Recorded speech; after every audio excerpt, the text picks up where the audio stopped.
Boa tarde, esse é um trabalho da disciplina de saúde pública da medicina veterinária. A gente vai apresentar a respeito dos ciclos de vida e as estratégias de controle de vetores de interesse na saúde pública. Então, o nosso grupo é composto pela Rosiane Araújo, a Sara Raquel, Tainá Junger e Tainara Catielli. Pode passar. Então, a primeira doença que a gente vai abordar é uma doença de grande importância, é a doença de Chagas, que é uma zoonose. O agente etiológico é um protozoário, o Trypanosoma cruzi, e o reservatório é principalmente o homem e os primatas em geral, capivara, gambá, tatu, preguiça. E o vetor é principalmente o Triotoma infestans, que é o inseto conhecido como barbeiro. E outras formas de transmissão dessa doença são através da placenta, da mãe para o filhote, ou a ingestão do vetor ou das fezes do vetor em alimentos. Então, por exemplo, em cana-de-açúcar, que às vezes é triturada para fazer a garapa, ou açaí, o açaí, o fruto que é triturado para fazer, né, o açaí que a gente consome. Então, muitas vezes o barbeiro acaba sendo triturado e por não ocorrer a pasteurização desses alimentos, o protozoário não é inativado. Então, a pessoa pode contrair esse protozoário ativo através dos alimentos. Pode passar. Então, o ciclo da doença, o inseto barbeiro, ele vai picar a pessoa e ao mesmo tempo que ele pica, ele defeca no local da picada. Então, as fezes dele vão conter o protozoário na forma ativa, os tripomastigotas, e eles vão alcançar a corrente sanguínea. Depois de atingir a corrente sanguínea, eles vão em vários tecidos, onde eles se transformam em amastigotas, principalmente tecido muscular, então na musculatura do coração ocorrer essa replicação, e eles vão se multiplicar sexuadamente dentro das células. Bom, os amastigotas se transformam em tripomastigotas dentro das células, e então eles vão retornar ao sangue. No sangue, eles vão ser absorvidos por outro inseto na forma de uma nova picada, então eles vão se reproduzir, né, dentro da célula, voltar para se transformar na forma de tripomastigota, atingir a corrente sanguínea, e quando o barbeiro for picar a pessoa, ele vai contrair esse protozoário através da picada. No inseto, esses tripomastigotas vão se transformar em epimastigotas no intestino, e esses epimastigotas vão se multiplicar e transformar em tripomastigota. Aí, novamente, vai ocorrer esse ciclo através da deposição dos tripomastigotas nas fezes. Pode passar. Então, a prevenção e controle da doença de Chagas. Muito é impedir a parte do vetor, então é impedir que o vetor forme colônias na residência, então usar telas, usar mosquiteiro, outra coisa é as casas de alvenaria, né, não utilizar, por exemplo, como era a casa de pau a pique, que o animal ele costuma ficar ali dentro, né, do barro e tal, utilizar EPIs, então repelente, manga longa, calça, quando você for andar no mato, ou pescar, especialmente nos horários noturnos que esses animais estão mais ativos. Evitar alimentos não pasteurizados, então os alimentos pasteurizados eles vão inativar esse protozoário, então é bem importante. E fazer um choque térmico para inativar o protozoário. Então, o açaí, por exemplo, a cana-de-açúcar, antes de ser triturada, é importante que eles passem por esse processo de choque térmico. Pode passar. Agora a gente vai falar da leishmaniose. A leishmaniose também é uma zoonose, ela tem duas formas principais, que é a visceral e a tegumentar. A tegumentar, ela vai afetar principalmente a pele, e a visceral, as vísceras. Então, o agente etiológico é a leishmania, aí você vai ter duas espécies diferentes, a leishmania denovani, que é a causadora da leishmaniose visceral, e a leishmania brasiliensis, que é a mais comum de de provocar essa doença no Brasil, e a que é a responsável pela leishmaniose tegumentar, também conhecida como de Bauru, que essa doença ficou bem famosa. Então, o parasita, ele é instalado na mucosa, o parasita, no caso da leishmaniose tegumentar, ele vai se instalar na mucosa da pele, no sistema linfático, e o parasito da Leishmania denovani, ele vai parasitar as vísceras, os órgãos. Então, a transmissão é através do vetor, que é um flebotomínio, no caso, o mosquito palha, e pode passar.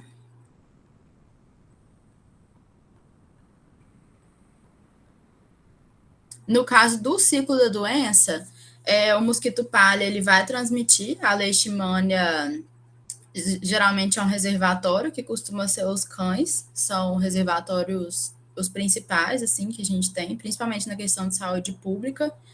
E aí o mosquito palha vai picar o animal infectado e depois pica o humano, e aí passa essa infecção para o ser humano. Então, é basicamente isso. Então, esse ciclo ele vai usar o animal como reservatório e o humano como hospedeiro final. E é uma grande problemática isso, porque é difícil fazer o controle desses insetos e principalmente como que vai fazer esse controle com os animais, sendo que geralmente as pessoas têm um apego, sabe, àquele animal. E não é fácil realizar o tratamento correto da leishmania, que muitas vezes até acaba sendo eutanásia. Então, é uma doença que muitas vezes ocorre a subnotificação por conta disso. Pode passar. E a prevenção e controle da leishmania de todas as espécies. É o saneamento ambiental, é ter um cuidado com o ambiente para ter a redução dos mosquitos. A vacina de antileishmaniose visceral canina, que já existe, ainda não tem muita comprovação se ela é mais benéfica do que maléfica, porém ela existe, então é importante. Colocar telas em canis, tanto canil individual quanto canis coletivos de clínica veterinária, por exemplo. E o principal é a coleira com deltametrina a 4%, que vai repelir esses insetos. Pode passar. Então, agora eu vou falar um pouquinho sobre a dengue. A dengue ela é provocada pelo arbovírus e ela tem 4 sorotipos. O vetor é o Aedes aegypti, e os principais sintomas vão ser febre alta, mais de 38 graus e meio, dores musculares intensas, dor ao movimentar os olhos, mal-estar, falta de apetite, dor de cabeça e manchas vermelhas no corpo. Pode passar, por favor.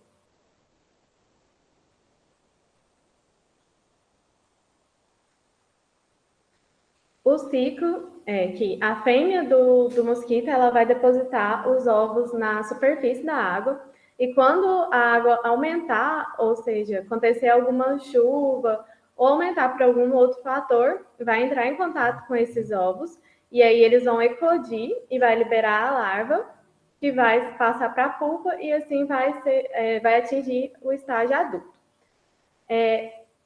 Sobre a doença, o mosquito ele tem que picar, o mosquito adulto tem que picar uma pessoa infectada e assim ele vai receber o sangue infectado com o vírus e quando ele picar outra pessoa, esse vírus vai ser passado. Pode passar, por favor.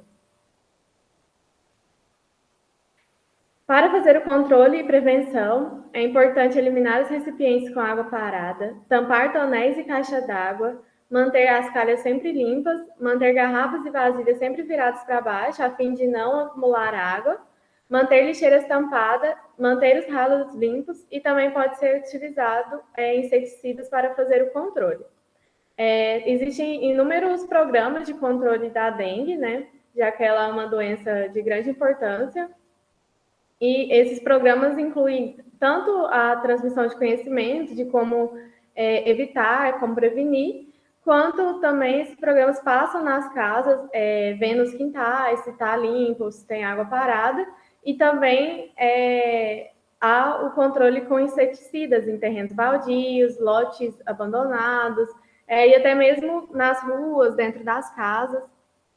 Então, esses programas são muito importantes para diminuir os casos. Eu estava até pesquisando, e do ano passado para cá, houve uma boa diminuição nos casos de dengue. Pode passar, por favor. A malária ela é causada por um protozoário, o plasmódio, e tem como vetor a fêmea do mosquito Anopheles. Os sintomas são febre alta, calafrios, tremores, sudorese e dor de cabeça. Pode passar, por favor. O ciclo ele é bem parecido com o ciclo do Aedes aegypti. O adulto ele vai depositar os ovos na superfície da água e aí vai começar a fase aquática. Então, a larva, os ovos eclodem e saem as larvas. Elas vão passar por 4 estágios até se tornar pupa.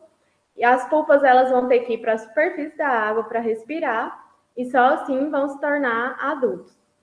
E a infecção se dá da mesma forma, tem que picar. Esse mosquito ele prefere sangue humano, então ele vai picar uma pessoa infectada com o protozoário e assim vai repassar para outra pessoa. Pode passar, por favor. A prevenção se dá pela borrifação intradomiciliar de inseticidas ou repelentes, uso de mosquiteiros, drenagem. A prefeitura pode fazer também pequenas obras de saneamento para eliminação dos criadouros, aterro, limpeza das margens dos criadouros, roupas que protejam pernas e braços e telas em portas e janelas. É importante também fazer o controle para que não tenha água parada nas residências ou lotes baldios. Pode passar, por favor.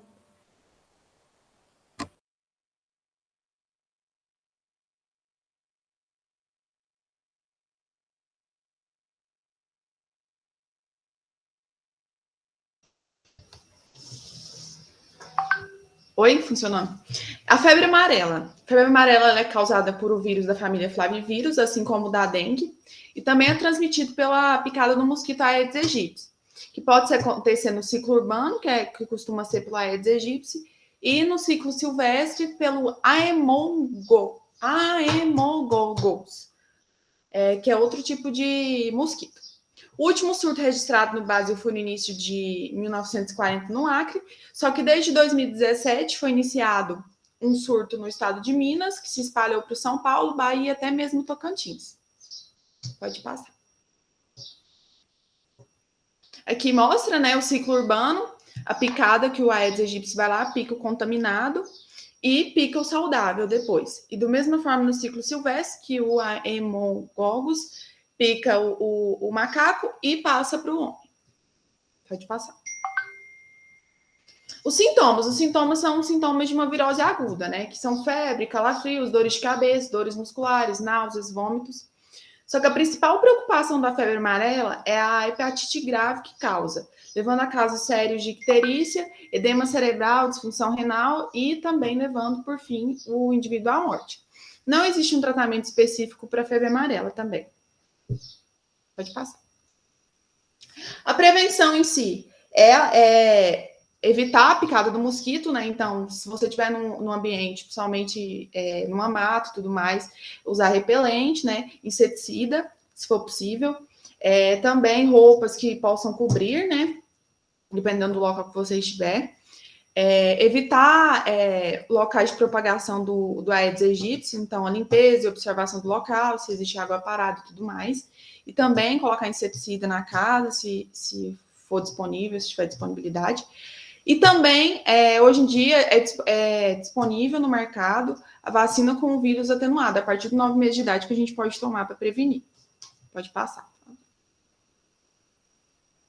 Agora, o próximo é a filariose, que também é conhecida como elefantíase, ou filariose linfática, que causa esse inchaço aí bem específico, que dá para ver pela imagem, que é bem característico da doença, e ela é transmitida através da picada do mosquito Culex. Após a picada, são liberadas larvas na corrente sanguínea, e essas larvas vão se migrar e se desenvolver dentro dos vasos linfáticos.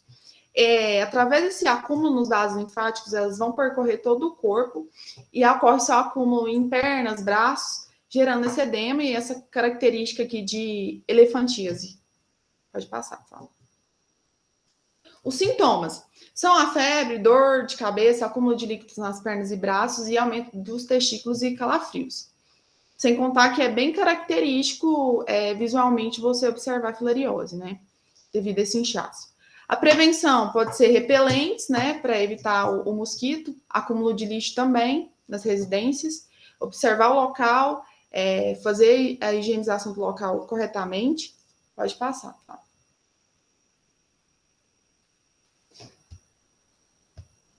Bom, agora eu vou estar falando um pouco sobre a febre do ouro post. Ela é um vírus da família dos arbovírus e ela é transmitida pela picada de mosquitos como o culicoides. São pequenos mosquitos que têm em média 2 milímetros, conhecido muito como pólvora. E ele é bem disseminado em todo o país. Essa febre, ela é mais predominantemente na área de risco na Amazônia, mas ela já se estendeu ali para a Bahia e pelos estudos, os últimos estudos, ela pode se estender para o restante do país, uma vez que o mosquito, que é o transmissor dela, é muito comum. Então, ele tem a chance e a possibilidade, caso não tenha controle, de se espalhar. Também já se teve casos no Peru e Caribe. Bom, essa febre, ela é muito parecida com os sinais que a pessoa que tem dengue apresenta. Febre, indisposição, dor de cabeça, dor no corpo. Facilmente,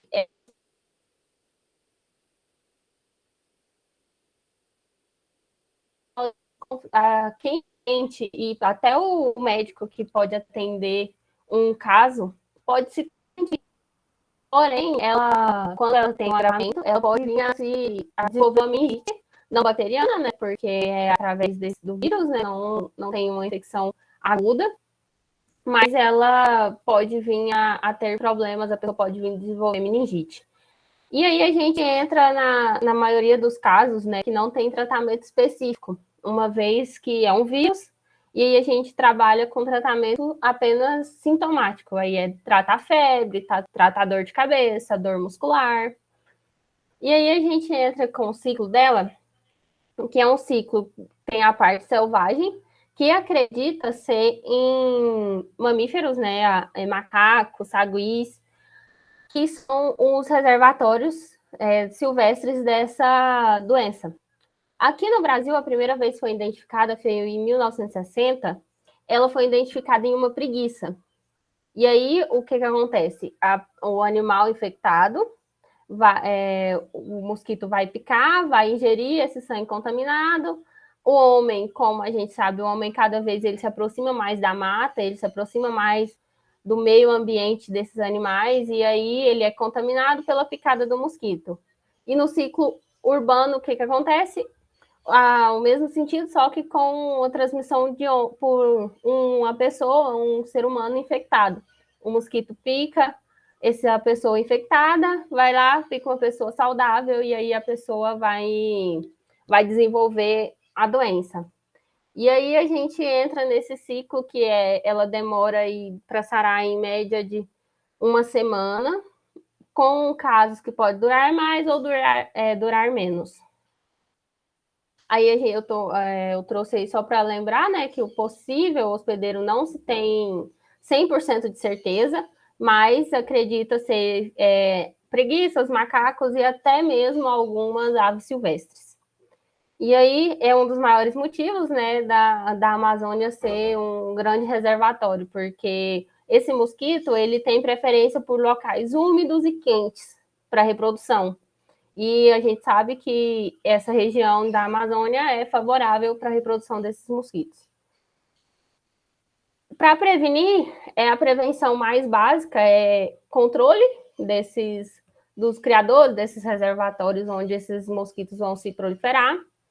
Quando se sabe que na região, por exemplo, uma viagem para a região da Amazônia, você sabe que lá tem a possibilidade de encontrar um mosquito que possa estar contaminado, adota medidas de prevenção como o uso de roupas, manga comprida, calça longa, uso de repelente. Quando for para dormir, priorize quartos com telas finas, que não deixe esse mosquito passar, porque ele é bem pequeno, então se for uma tela mais grossa, provavelmente não vai resolver. Então tem que ser telas finas, tanto em janelas quanto em portas. A febre do maiaro também é um arbovírus, só que ela é transmitida pelo Aedes, também mais frequente na região da Amazônia. A diferença da transmissão é porque ela é transmitida pela picada do mosquito Aedes aegypti. Os sintomas febre, dor de cabeça, só que para um ponto de diferença dessa doença, dessa febre, é que ela causa inchaço nas articulações. E esses inchaços, eles vão começar a surgir ali após os primeiros 3 dias após a picada do mosquito. Então, são sintomas rápidos. E, como se sabe, esses arbovírus, eles não têm tratamento direto, é tratamento sintomático, aí a gente entra com analgésicos para retirar de dor, antitérmico para febre, e anti-inflamatórios, porque ele causa esse inchaço nas articulações. A forma de prevenção é a mesma forma para a dengue, por exemplo, que é o mesmo mosquito, é prevenção de proliferação desses animais, desses mosquitos, desculpa, e cuidado com o uso de repelente, com o uso de roupas de manga, então, barreiras físicas para evitar que o mosquito tenha contato com a pele e possa transmitir essas doenças. Esse aqui é o ciclo, né, da febre do maiaro. O mesmo funciona como hospedeiro mamíferos silvestres, aí a gente tem o macaco. Tem a possibilidade, não se sabe ainda, que ele possa se alojar também em aves. Aí o mosquito vai ingerir sangue de um desses animais contaminados, vai picar o homem, ou mamíferos domésticos, como o exemplo que está aí o equino, e aí ele vai transmitir essa febre do maiaro para quem for picado com o sangue dele já com o vírus. E aí a gente sabe que esses mosquitos, no caso o Aedes aegypti, ele tem uma disseminação ampla no nosso país, porque o nosso país tem clima propício para esses mosquitos se reproduzirem. Então, a gente cada vez mais tem que pensar em diminuir os locais de reprodução, combater os locais de reprodução, porque ele não transmite uma única doença. A gente sabe que ele transmite várias doenças. E aí, para a gente concluir o trabalho, a gente sabe que, como todas falaram, a prevenção ela é, de certa forma, por controles biológicos, aí a gente entra com possíveis predadores naturais, por exemplo, peixes que consomem a larva desses mosquitos, é um tipo de controle, aí é controle biológico, né, um controle natural. Controle mecânico, quando a gente usa essas roupas, quando a gente põe as telas em portas, em janelas, você está fazendo uma barreira mecânica mesmo, para o mosquito não passar e diminuir a chance dele estar picando a pessoa, até em outros casos, não só como mosquito, mas em outros transmissores também, dele não picar a pessoa e possivelmente passar alguma doença. E o controle químico, que aí, igual foi citado, com inseticidas, a gente pode estar usando repelente na própria pele, para diminuir as chances de ser picado por um mosquito ou qualquer outro vetor. Então, acho que é isso. Muito obrigada. Terminamos aqui.